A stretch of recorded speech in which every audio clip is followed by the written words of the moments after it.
નમસ્કાર ખેડૂત મિત્રો, હું છું ગોવિંદ સર. બહુ ઝડપ અને જબરજસ્ત તમને આજે ફોર્મ્યુલા આપી દઉં 13-0-45 કઈ રીતે બને.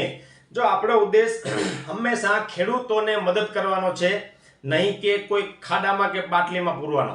ઘણા લોકોએ તમને છેતર્યા, હવે નહીં છેતરી શકે. હું ટેકનિકલ માહિતી તમને આપી દઈશ સચોટ પુરાવા સાથે. તમારે ગમે આ લેબ કરાવવાની છૂટ, એમાં એટલું આવશે ને આવશે. બરાબર.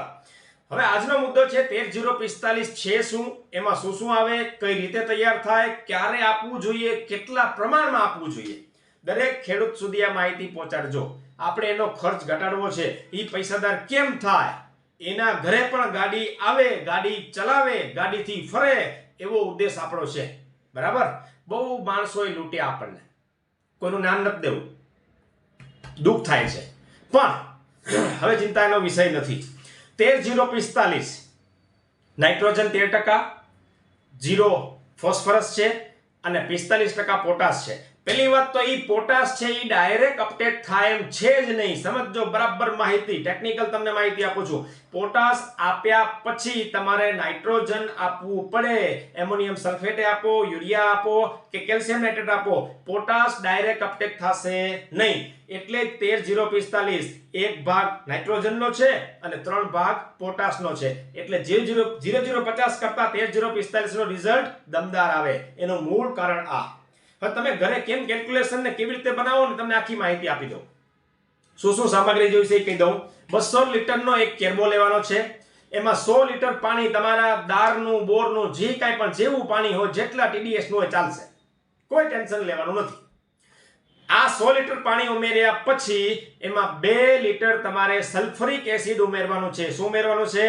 તેજાબ સલ્ફરિક એસિડ પ્યોર આવે છે, 98-99% એ. બરાબર.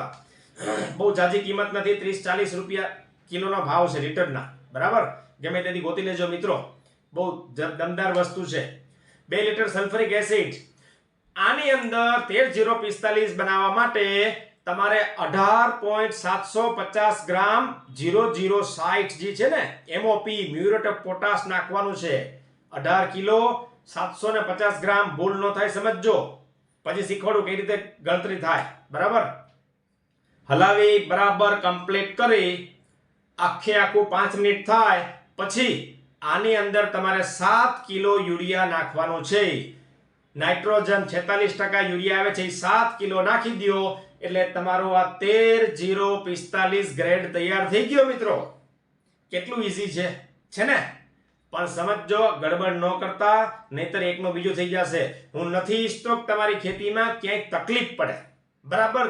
ધ્યાનથી સમજો અને દરેક ખેડૂત સુધી આ માહિતી પહોંચાડજો. બરાબર. હવે ગણતરી કેવી રીતે કરવાની સમજજો.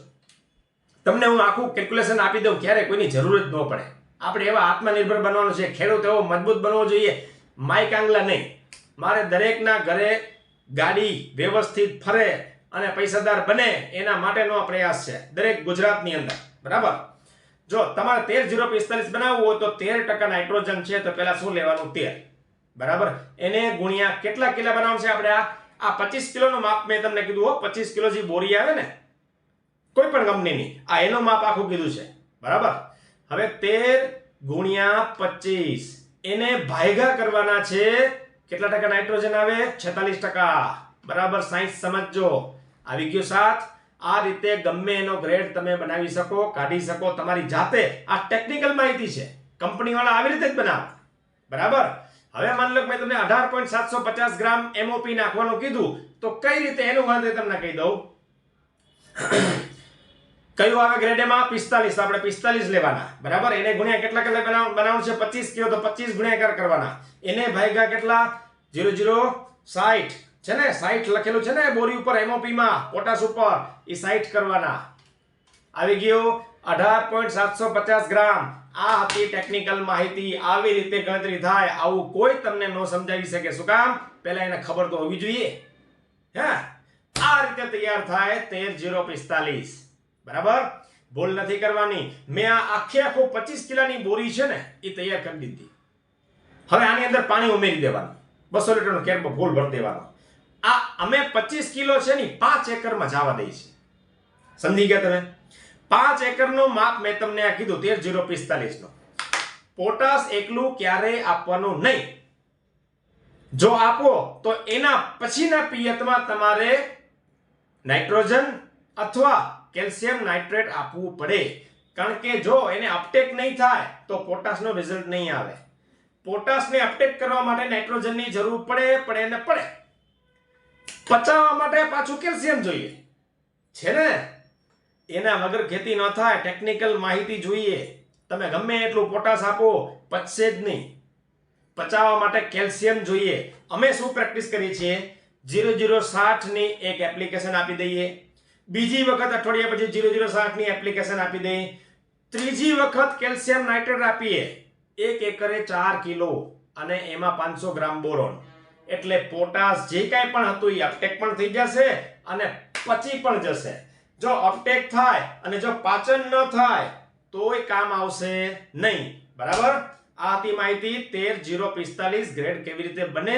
હવે આને આપવું કઈ રીતે, તમે છૂટા પાણીમાં આપી શકો, ડ્રીપમાં આપી શકો, કોઈ ટેન્શન લેવા જેવું નથી. આ મેં તમને ગ્રેડ કીધો એ કોઈ પણ કંપનીમાં કમ્પ્લીટ તૈયાર થયેલો ગ્રેડ છે. ક્યાંય 1% નું આડું અવળું નથી. બરાબર. હવે કોઈ એમ કે મારે યુરિયા નથી નાખવું, ચૂસિયા જીવાત આવે, બની શકે નાઇટ્રોજન વધારે હોય ને તો ચૂસિયા જીવાત આવે, થ્રિપ્સ, તો તમે એમોનિયમ સલ્ફેટ નાખી શકો. શું કરવાનું, 0060 જે તૈયાર થઈ ગયું ને એસિડ નાખીને કમ્પ્લીટ તૈયાર થઈ જાય, એમાં યુરિયાની જગ્યાએ તમારે શું નાખવાનું છે, એમોનિયમ સલ્ફેટ. તો એમોનિયમ સલ્ફેટમાં શું આવે, 20% નાઇટ્રોજન અને 23% સલ્ફર. થેલીમાં વાંચી લેવાનું, બધું લખેલું જ હોય છે. શું કરવાનું, આપણે 13 નો ગ્રેડ બનાવવાનો છે. 13 ગુણ્યા 25 એને ભાગ્યા, પહેલા નાઇટ્રોજન 46% કરતા ને એને ભાગ્યા અત્યારે કેટલા કરવાના છે, 20, કારણ કે એમાં 20% આવે એટલે 16.250 kg, 16 કિલો અને 250 ગ્રામ એમોનિયમ સલ્ફેટ માપી અને આ જે દ્રાવણ છે 0060 વાળું તૈયાર થયું છે એસિડ વાળું, એમાં છેલ્લે નાખી દેવાનું. યુરિયા નાખવાનું નહીં, આ એમોનિયમ સલ્ફેટ નાખવાનો. 16 કિલો 250 ગ્રામ એટલે આ તમારો ગ્રેડ તૈયાર થઈ ગયો 13045. બરાબર. હવે કેટલો ડોઝ આપવો, મેં તમને આ ડોઝ આપ્યો છે એ 5 એકરનો માપ છે. બરાબર.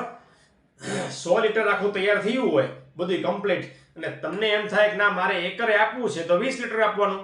એ જે 100 લીટરનું દ્રાવણ તૈયાર થયું છે 2 એકરે આપવો 40 લીટર આપવાનું, 2.5 એકરે આપવું તો 50 લીટર આપવાનું, 5 એકરે આપવું છે તો 100 લીટર આપવાનું. આ માપ તૈયાર થયું, એમાં વધારાનું પાણી તમે ઉમેરી શકો, કોઈ ટેન્શન લેવા જેવું છે નહીં. બરાબર ને. દરેક ખેડૂત સુધી આ માહિતી પહોંચાડવા વિનંતી. ખેતીનો ખર્ચ અડધો કરવાનો છે, આપણે ટેકનિકલ માહિતી સાથે ખેતી કરવાની છે. આવી રીતે બનાવો અને આપતા રહ્યો. વધુ માહિતી નવા વિડીયો જોતા રહેજો. નવા હોય સબસ્ક્રાઇબ કરી લે. Thank you very much.